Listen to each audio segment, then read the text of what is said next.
Hello, Jessica. Good afternoon. Good afternoon. I think it looks like we have a good amount of people that have joined, so I think we should go ahead and make a start of things. Hello, everyone, and thank you very much for joining our webinar today, where we're going to be diving into the topic of segmentation, one of my favorite topics. But segmentation specifically for betting and gambling-based industries. This, of course, includes many of you who are on the call today from state and provincial lotteries, as well as iGaming operators, sports betting, and any other business that's involved in betting or wagering types of activities. Just want to point out before we begin a couple of quick housekeeping items to be aware of. Today's session should last no more than about 45 minutes, maybe a few minutes shy of that if we talk quickly. The webinar is going to be in listen-only mode, so that means you won't be able to ask questions live as we're talking, but there is a Q&A function within the platform, and we do encourage you to submit any questions that you might have. And depending on time, we'll try and get to as many of those as we can at the end. And if your question isn't answered today, we will follow up with you by email, so don't worry. So just by way of introductions, my name is Scott Morash. I believe I probably know most of you who are dialed in right now, and maybe you've met me before. But for those of you who I haven't met, welcome. I'm the head of gambling research here at Ipsos in North America, where I lead most of our client engagement and development activities across our entire business. I've been just past, I think, about 22 years now with Ipsos, working with all of our clients in lotteries, some casino clients, charitable gaming, iGaming operators, various ad agencies, and of course the vendor community. And today I'm very lucky to have one of my favorite colleagues here with us, and she's going to share her expertise about segmentation and how we can adapt it for the gaming business. So Jessica, I'll let you do a quick intro of yourself and then we'll get things going. Great. Thank you, Scott. So my name is Jessica Avery, and I've been doing brand building and segmentation research for over 20 years now. Hard to believe it's been that long, but I absolutely love segmentations and what they allow the people and the clients I work with to be able to do. Because when you do a great segmentation, what it unlocks in terms of strategy opportunities, in terms of ways to grow your business, is truly unparalleled. Whether you're a startup company or a government agency or a Fortune 500 company, or maybe in the gaming industry, it really holds a lot of power. And I'm excited to share today some of our golden rules that we have for segmentations and how they can really help build your brands and build your offer for your players. Fantastic. Thanks for being here, Jessica. Thank So you. let's kick things off. I always like to start these presentations with a bit of grounding and some context. And so I'll begin with this. Many of you on this call probably know that lots has changed and is still changing quite quickly in the world of betting and gambling. I would say since 2020, really, we've seen a vast explosion in the market for iGaming and sports betting as many local governments have legalized these activities and allowed private operators into their states and provinces. But at the same time, we're seeing a very mature lottery industry doing everything possible to preserve their market share and grow sales despite newfound competition and lots of these changes in market dynamics that are happening. So from a lot of our research over recent years, we see some of the major forces in the gambling market being things related to entertainment and the changing consumer expectations around entertainment in recent years. This includes how and where people want to socialize, as well as shifts in the types of experiences people are looking for. Digitization, really, when you think about digitization, it's the digitization of everything in our life, especially experiences from shopping to live streaming. There is a digital expectation in our society that's really never been greater. And of course, iGaming fits right into this. Sports betting and iGaming have really taken hold in North America. It creates a lot of pressure for businesses who are fighting for market share, fighting for attention, and it really feeds into this notion of different expectations regarding entertainment, what an experience needs to be, and so on and so forth. And then when you factor in things to do with the economy, we've all been through inflation. We're still in inflation, rising consumer prices of everything, the cost of living. There's still a fear of a recession coming. People prioritize their money more now than they really ever have, and that creates challenges. Social media, or even just media in general, has made us, I would say, a very attention-starved population. We now consume everything in sound bites. And this has a lot of implications across many clients that Ipsos deals with for how brands need to adapt their communications to suit different audiences in a better way. And finally, what I would say is probably the thing that everybody realizes is we do have a lot of generational differences when it comes to gambling. North America has an aging population of baby boomers. We know that. We've known that for a long time.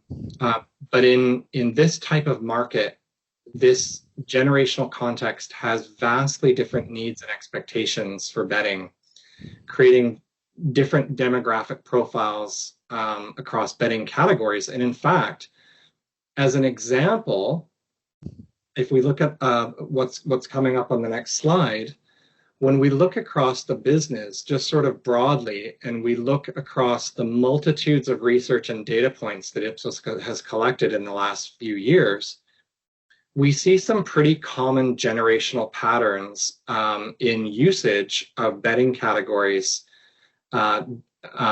depending on the generation. And so this is just a summary snapshot that really shows the difference in the market composition between, say, traditional lotteries, and if you juxtapose that with iGaming and online sports betting, on the other end, you can really see some demographic differences just in terms of generations. And of course, casinos are sandwiched somewhere in the middle. Another piece of evidence here, when I took a look just a couple of weeks ago, I looked at some revenue figures. And this also tells us a lot about the changing market environment. So what we have here is I found fiscal year 23 US lotteries GGR, so not total sales, but GGR, gross gaming revenue, which comes in roughly around 34 billion for that fiscal year. And that was a growth rate of almost 6% from the prior year. Well, what's interesting is when you compare that to overall US commercial gaming GGR, we see that gaming revenue is right around double, but it grew 10% from the prior year. So it's not only a bigger market, but it's growing faster. And here's the most super interesting part, is that when you look at the composition of that gaming revenue, 25% is now coming from online versus just, say, 5 years ago, this was in the small single digits. So there is really a huge shift here in behavior and activity levels with gaming versus lottery. And my last piece of context, what I would say is when we look at the lottery market specifically, and we look at general sales trends, we've reached a point, I think, in the lottery business where sales in many jurisdictions are cresting, and even in some places starting to slowly show signs of decay. And when you overlay the market size for lotteries, or what we tend to call player participation rates, we also notice that over time, this is going down ever so slowly in many states and provinces over the years. And so this is creating a major challenge, and this is where part of the headwinds in the lottery business is coming from.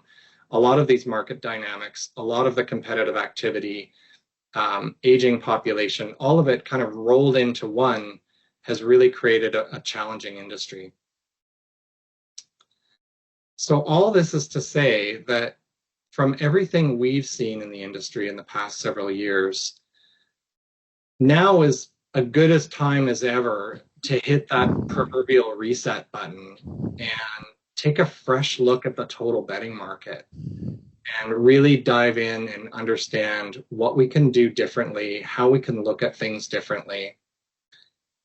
And hopefully that's a good context for you, Jessica. And I'm going Yeah. to pass things along to you now to take us through sort of the how we can do this and show us what you've got. Thank you, Scott. Really appreciate this. And you're probably thinking, oh my goodness, where do I start? That's usually the first question I get after a context setting like what Scott just shared with us. And if you think about where you need to start, you need to start with the understanding that you're not in control. People are in control. Your players are in control. So if you think about the world even 5, 7 years ago, when we could think about, okay, how do I break through? How do I be heard? That's not enough anymore because in that world of digitization and sound bites that Scott was talking about, we're very easy to ignore now. And so we almost have to reframe it around how do we get players to invite us into their lives? And if they're going to invite us, it can't be about the product or the game or the probability of winning. It needs to go much deeper than that. And that is our beginning. And so as we think about that complex world and how we get players to invite us into their lives, it really starts with we need to be able to create a more empathetic connection with our players. And they need to see us as always acting with empathy when we put forward communications and different activities. And so I love this data that's here on the side of the screen because we've always talked about how creativity is king and can break through, but creativity can't overcome a message that is lacking empathy. And that to me just really hit home around the importance of being sure we actually understand our players. And that goes much further than they play this game or they spend this much on an occasion. And so when we think about getting to know our players, we like to think about it in a way of we like to get to know their true colors and all the complex glory that individuals are. And that is what begins our journey towards building a growth strategy, communication planning, innovation planning. It all begins with a person's true colors. And so as we think about those true colors and how we understand them, we use one of my favorite research tools in the world, our proprietary Syncytium framework. And the framework built on the psychology of Adler and Freud. If you want all the details, we can have a side conversation on that one day. But it's built around there are 8 universal human motivations. And those 8 motivations exist whether wherever you are in the world, whatever category you're talking about, they exist. So you can absolutely be certain that they exist in the gaming industry in North America as well. So you may be sitting here and thinking, why is she talking about colors? I thought we were here to talk about a segmentation. Well, don't worry. You are in the correct webinar. We are going to talk about segmentation, but we're also going to talk about colors. And the reason for that is that the motivations that these colors represent, They are the underpinning of any segmentation work that we do. And the reason for that is because by understanding the deeper motivations that players have as they engage in the products and offers that we provide, understanding those deeper motivations is what allows us to act in an empathetic manner and grow that connection we have with the players. So let's take a few minutes to understand what are these 8 motivations? What do they represent? And as we think about what they represent, I am going to put it into the context of what they could represent in the lottery and gaming industry. Now, every study that we do, it is curated and bespoke to the needs of our client, but this will give you a flavor for what it could mean if we were to look at motivations for you. So we start, and we can think of this as a wheel or even a compass because we're going to start on the east-west axis. And so on the left-hand side, we have purple, we have power, we have stand out. It's about me. And this motivation is really about thinking of the glamour, the prestige, the power that will come with the big win. Very much about me and what winning would mean for my status. On the opposite end, it's we. And this idea of belonging, this is our brown motivation. And this motivation is about you're playing for yourself, but not just for yourself. It's about the win-win that comes from playing a lottery game for example. Even if I don't win big, it's okay because education, the environment, etc. still wins. Two very different motivations. That's why they are on opposite sides of the wheel, me versus we. That's our horizontal axis. But let's look at our vertical axis. And this is much more about the restraint that I use in my decisions. On the upper hand, north axis, we have enjoyment. Let go, unrestrained fun. I'm going to completely lose myself in this game. If I lose a lot, that stinks, but it's okay because I'm living in the moment. I'm having a great time. I'm letting loose. You can tell it's very unrestrained. Just let myself enjoy the moment. But on the south hand axis, there we have routine, much more restrained, acting very often on autopilot because this is my routine. Playing is just part of who I am. It's what I do. I purchase a scratch off ticket when I go to get gas, or when I'm watching my favorite sports team play, I'm betting on the game. It's just part of my routine. Very different, again, from enjoyment. So we have those 4 core motivations that provide the anchors for our compass. But you probably noticed there are 4 more motivations in between. And so what they do is they bring combinations of the other motivations together into a different motivation. So vitality, the thrill of the play, the adventure, the discovery. So very much in the unrestrained environment, but it's not so much about standing out. It's more about the thrill, the adventure, the fun that comes from the play. Then we have connection, very much a we element, so in juxtaposition to what we have on the left-hand side.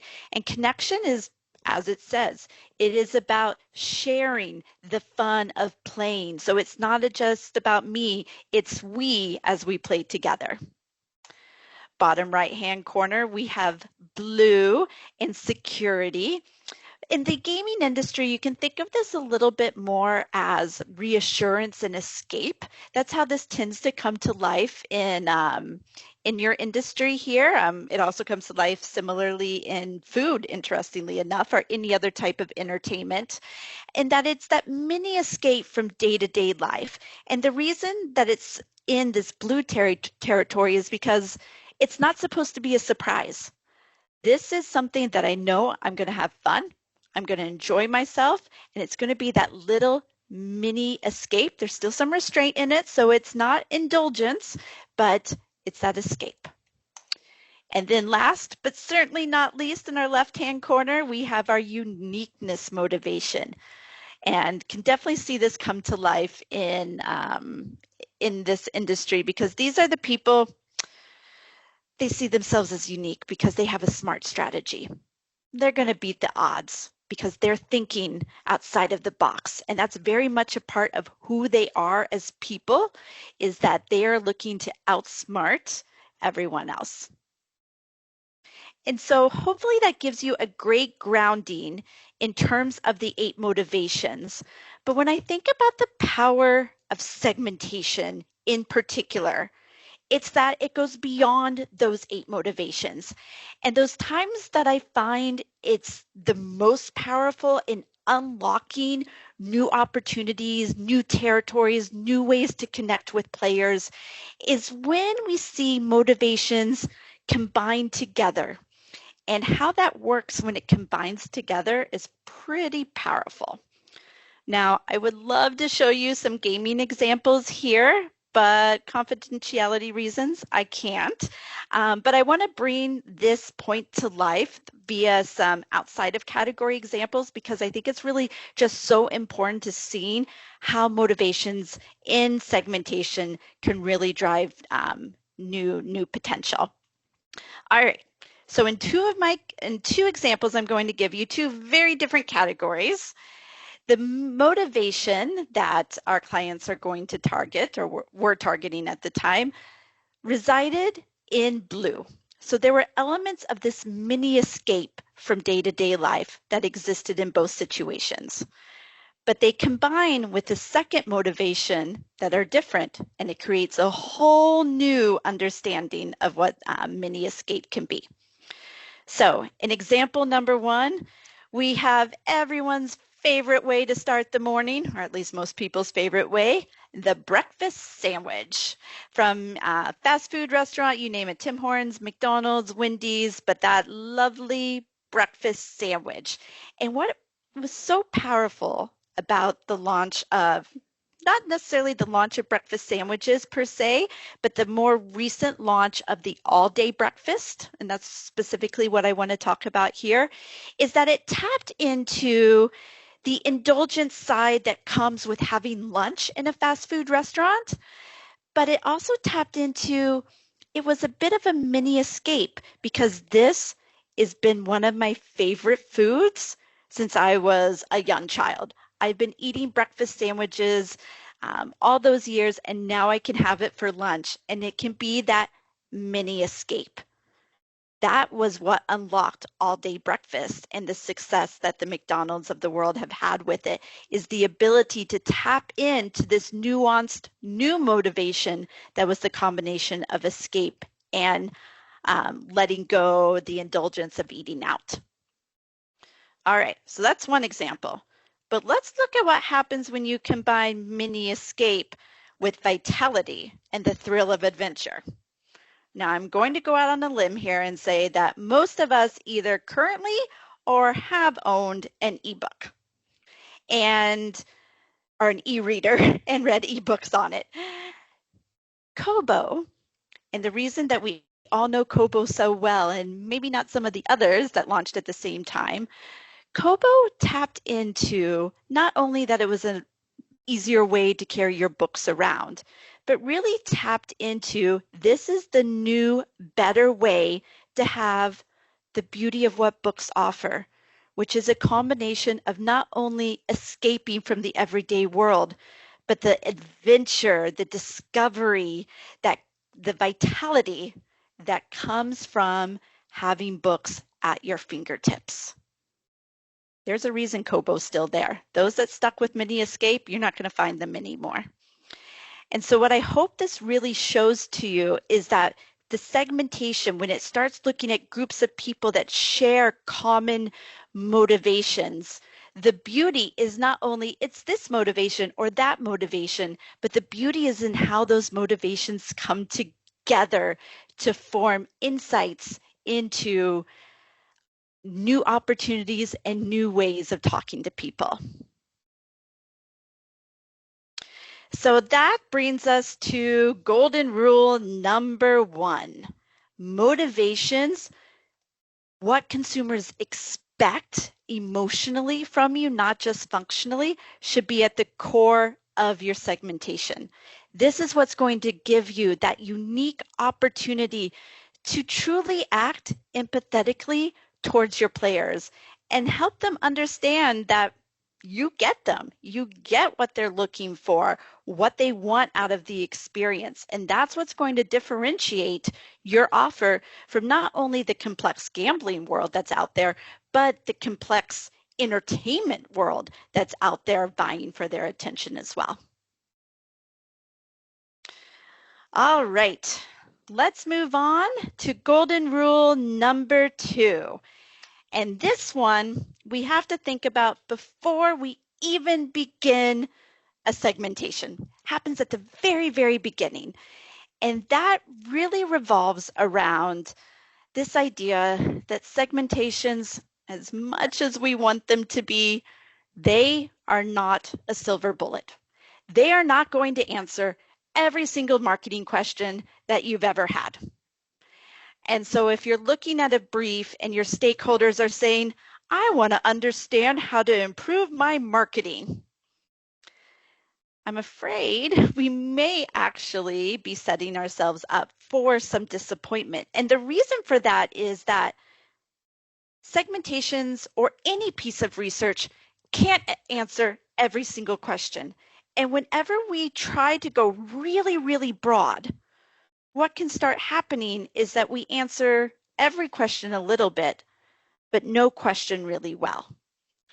And so if we want to go broad, and that's the goal to set a landscape, that's one thing. But it's important to really challenge our stakeholders and say, okay, improve marketing how? What's the one or two things that are really keeping you up at night that you want to be sure that we're answering and getting guidance on from this research? When we know this detail, the power that comes from a segmentation is 3, 4, 5-fold what it is if we don't have this information. And the reason it's so important to have it from the very beginning is that we actually build our segmentations differently when we know this. So I'm going to take you through 3 scenarios now where the data is made up, I'm afraid, so don't take it as the gospel, but it shows you what can happen if we go into a segmentation with a particular end goal, particular strategy in mind.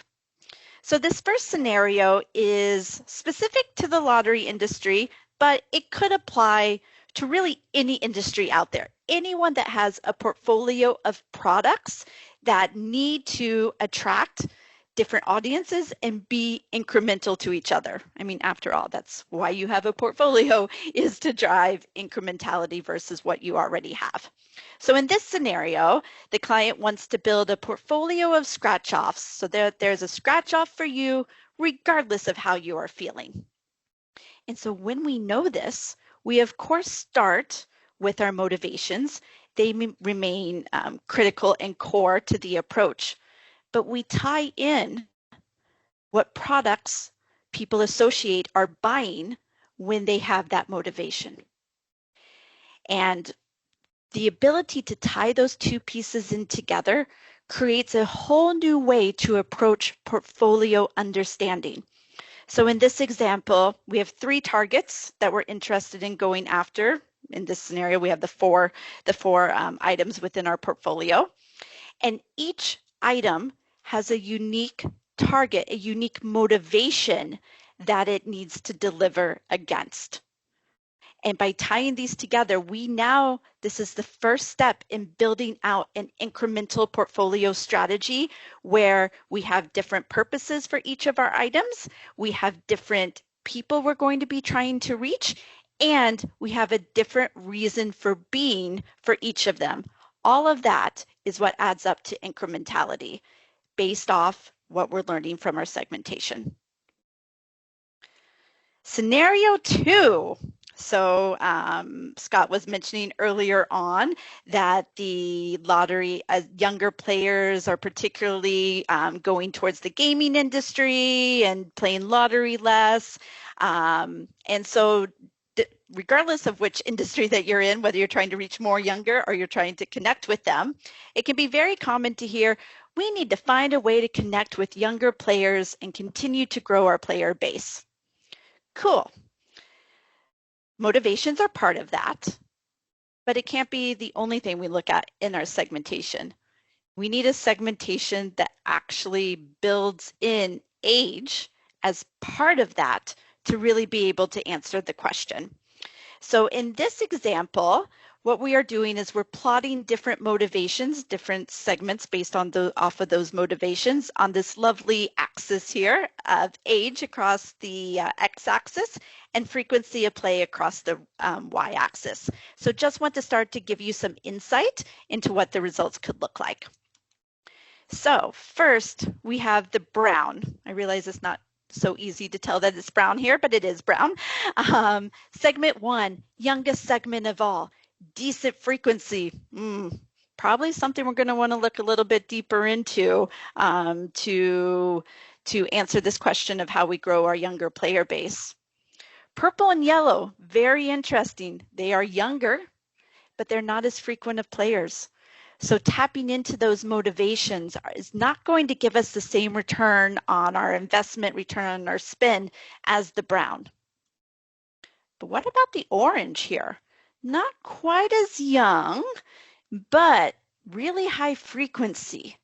Maybe there is something there. So you can start to see, because we've really built a segmentation, not only built on around motivations, but also age, and in this example, frequency as well, we start to unlock where our best hunting grounds would be. Now, it's not automatically going to be brown. Totally a lot more information and details we need to look into. But this is a distinguished first step where it's not something like, oh, this is younger, but 50% of them are also older. I'm sure you've all seen that if you've done a segmentation before. That's not helpful. Not when you're trying to build something with the target answer of younger players and how we grow our base. So that's why this is one area where we see some real opportunity within the gaming industry to give you some very actionable insights and strategy as to how to grow. Scenario 3, my last scenario in golden rule number 2, don't worry, looks at how do we best compete in a market that's more complex and diverse than ever before.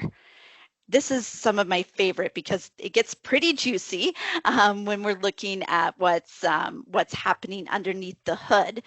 And again, we do start with our motivations because the motivations, they do need to be at the core, but we look at them in a different way. So we start with lottery and gaming. Where are the strongholds? And again, what we've built in is not only the motivations for why people are playing, but what they are playing. So lottery is really winning in the win-win entertainment and the routine motivations. Gaming is really winning in sharing the fun of playing and the smart strategy. So that's interesting. And depending on which industry you're in, you're going to want to be sure that you're retaining that. But to try and steal someone else's stronghold, that's really hard. That's not going to be your lowest hanging fruit. Your lowest hanging fruit is going to be where there is the heaviest competition for dollars. So in this example, we have 3 motivations where lottery and gaming are really fighting it out, duking it out for players' money. This then becomes our first step of, okay, let's see where here and how do we build a strategy against all 3 of these motivations if they are in fact big enough and the opportunity is there for us. How do we build our strategy against each one of these so that we can get more than our fair share of those dollars? So really interesting examples, I hope, in terms of bringing to life golden rule number 2, which is that this explicit understanding of the business objectives is mission critical to a successful segmentation. And I can almost hear you now, even though we're not allowing any questions.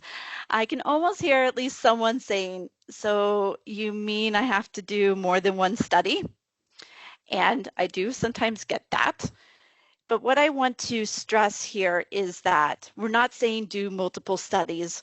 What we're saying is let's be sure we are focusing in on the most pressing question at this time. Um, the question that is keeping our stakeholders up at night, the question that the team has identified as most critical to unlocking growth.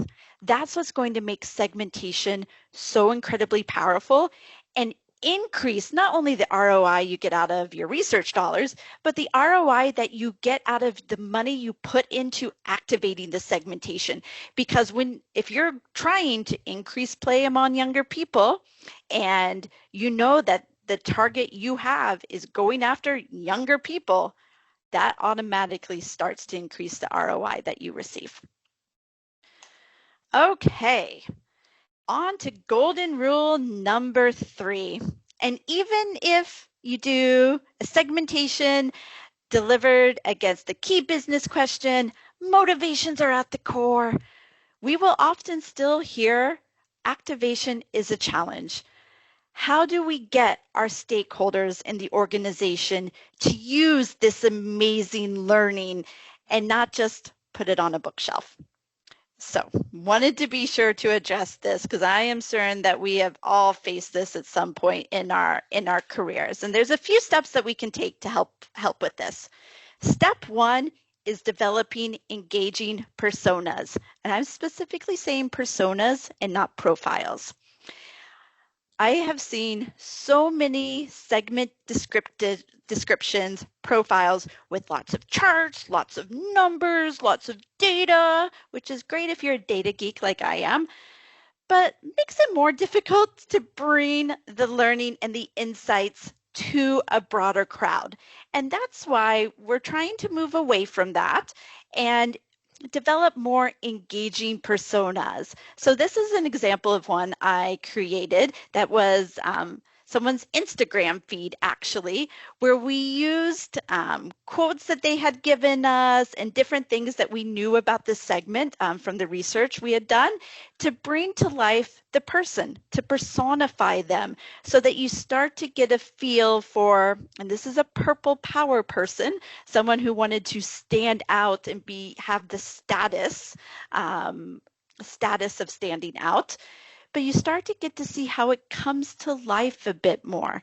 And you can start to see the person. And our goal actually is that everyone who sees a persona can say, huh, I actually know someone. That's Charles from across the street. That's when you know you've done a good persona, when someone can identify that they know someone who fits in that segment. But the second way, which I am extremely excited to announce to you today, because this is hot off the presses here at Ipsos, is that we have a new way for stimulating creativity and using segmentations, all based on generative AI. And we like to call it persona bots. And what we do in persona bots is we upload everything we know about the segment into our Gen AI system, which is a sandbox, so it's not actually available out on the web like ChatGPT. Everything is safe and confidential, but we upload the data into the system, into the AI, and we're able to create a conversation-like environment that anyone in your organization can have with the segment. And so it's a completely new way to engage with and to draw inspiration from different segmentations. And it's something that stakeholders, whether they're in innovation or product development or marketing, can really have fun with and understand. And there are 3 things that are just outstanding about this. First, it's the easiest it's the easiest socialization tool I've seen to date because you're having a conversation. You're not just reading data. It's a two-way street. It also, secondly, really helps drive segment-centric or person-centric development of activation ideas, because we're interacting with the persona and thinking about that kind of helps us get out of our own heads and understand what would be the best way to engage with the segment we're targeting. And so with that comes the third benefit, which is that we can pressure test some of the ideas, some of the creative language that we have, just to have our persona tell us what they think about it, what might be missing, what might be a little bit too far or off strategy. So a great way to pressure test before going into that next step. And then of course, the last thing I would want to recommend is that it is really important, and this is the toughest part of activation, but it is important to build it into your organization's DNA. And so most clients I work with are great at identifying priority segments and even building growth strategies with the segments in mind. But that's where things start to go astray sometimes. So we build the growth strategies, but no one puts them into this next step, which is so critical. Those insights, those strategies, but those strategies with the insights behind them, they need to be in the briefs that are communicated more broadly within the organization, more broadly to agencies as well. The heart of the creative brief, for example, should be the segment learning that we have. That's what's going to allow the agency to be able to really bring that strategy to life. So once it's in the briefs, and so we're actually building the strategy, or not only building, but activating the strategy, it's really important as well to track how your activations are performing, not just in terms of player rates or participation or dollars, but how it's performing with the target segment. So in the case of the younger players, are we actually winning with younger players? That more than we were before we started this activation? Are we connecting with the motivation that we were trying to do? Because that can start to diagnose if you're not seeing the results that you expected to see. Are they taking away the messaging that we expected them to, or that we wanted them to take away? And then, of course, we get to the end of our circular items here, and we need to stay on top of the segments and understand, track the effect of macro forces like what Scott was talking about earlier that might impact our segments, because when they become too strong, we need to identify new priority segments or relook at our segmentation. So that brings us to our third and final golden rule of the day, which is to make segmentation sticky. We do need to ingrain the insights throughout the organization and in new and different ways, which AI can certainly play a role in, than we may have done even just a couple of years ago. So when I think back when Scott and I started talking about this webinar a few months ago, the real objective that we wanted to bring forth was to help you gain those invaluable insights into the power that we have as marketers, as researchers, no matter what your role is, the power that we have to gain new players, drive our business, and really unlock the insights to growth. Segmentation may have been around for years, but don't worry, what's happening underneath, behind the scenes in terms of improving segmentations, it has constantly been evolving. And segmentations, I've been doing it for 20 plus years for a reason. It's because of how powerful they can be as one of the most important tools we have in our toolkit to driving consumer-centric brand growth. But to do this, we have to think about segmentations differently than we have in the past. We can't just think of them as this broad tool that's there that we do every 3 to 5 years because someone in business school said we needed to do a segmentation every 3 to 5 years. It's so much more than that. What we need to do instead is to challenge ourselves to think through, okay, what can I do to make this segmentation even better? Because it's going to deliver against ways to connect with consumers empathetically. It's going to really answer my core business questions, and it's set up for success with my stakeholders after the fact. if you can try and stick as much as possible to those 3 golden rules, I'm going to go out on a limb and say you're going to be pretty okay. So I hope you've enjoyed our time together today, learned a few new things, and we look forward, of course, to discussing how we can help bring these 3 golden rules to life in your next segmentation. But before we log off, I think we have a few minutes, if I'm looking at the time right, for a few questions. Scott, is there anything in the chat?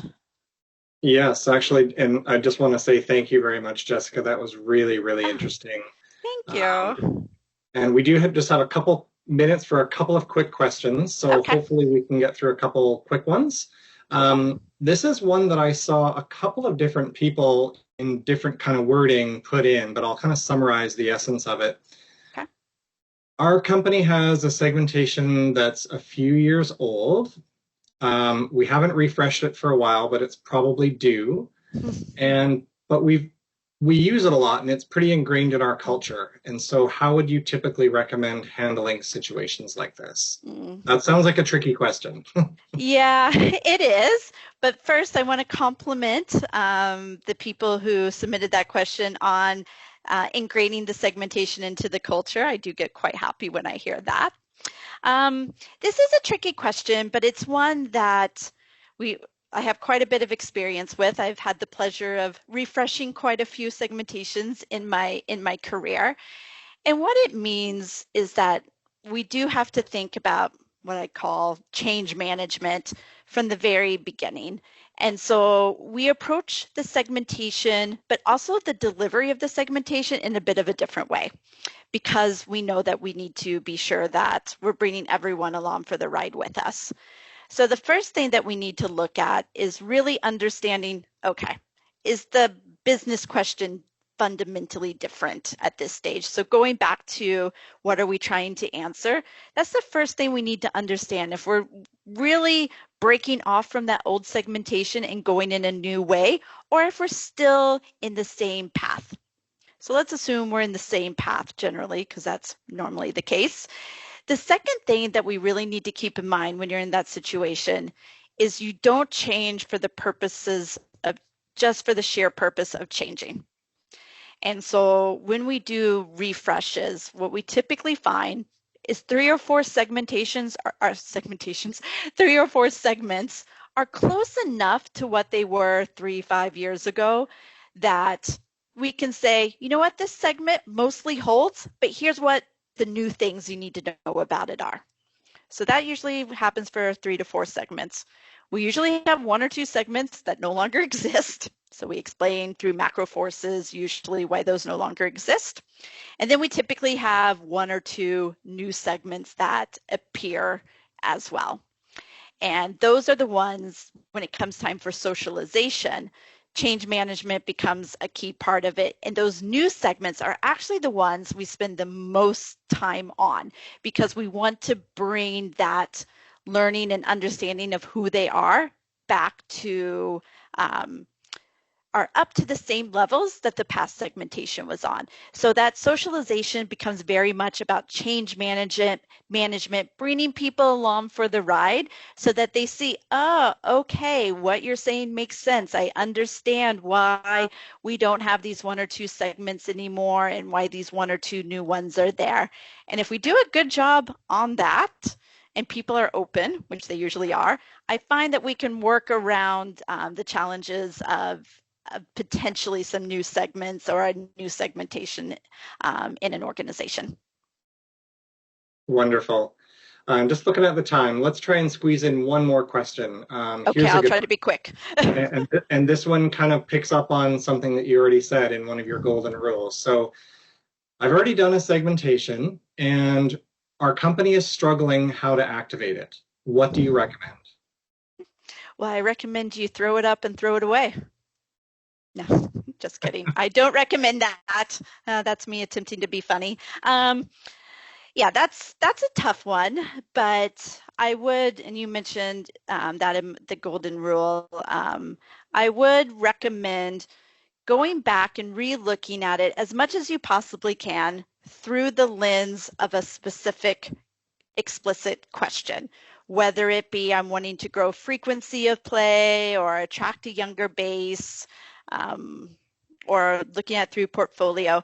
And the reason that I recommend that is sometimes segmentations can be very daunting because which way to go, which way to think about. And I do find that if we can give ourselves a bit of focus, at least as a starting point, that can help in understanding how do we want to activate it and what are the best ways to activate it, whether it be product development or communications, etc. And so I would start with that. And I'm actually doing this right now with a client who did their segmentation with someone else, but we're partnering with them, working through their data, adding a little bit of new data on our of our own that we've collected. And what we're finding is that it's a little bit more art than in the mix of art and science, but taking that little bit more of a laser focus is really helping the team understand the implications of the finding and how to activate against it. So that would be my biggest piece of advice. Try to take a step back and think of it not just generally how do I activate this segmentation, but how do I activate it against a specific business question. Wonderful. All right. Well, I think we're at time, if not maybe about a minute over. Not So bad. I think we should wrap it up there. Jessica, once again, thank you so much for taking everyone through this.